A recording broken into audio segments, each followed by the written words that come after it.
Venezuela obviously has significant oil reserves, and one of the major platforms for the US economy is lower energy prices. We talked about the fact that they're pumping and fracking as much as they can, but they need more. They need OPEC to produce more, and so on. And so they have, I guess, disrupted the regime, which is a really tricky path to start walking through. If you go back to the 1980s in Latin America, it was sort of commonplace where you sort of had dictatorships overthrown for more sympathetic ears, etc. I think the agenda is to stabilize the country, first of all, because the people have been long suffering under the dictatorship that they had an election, but whether it was rigged or not is another matter.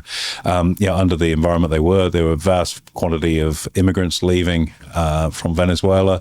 There's embargo on the energy, so the energy is all locked up. And this notion of energy being locked up and embargoes is a very subjective thing.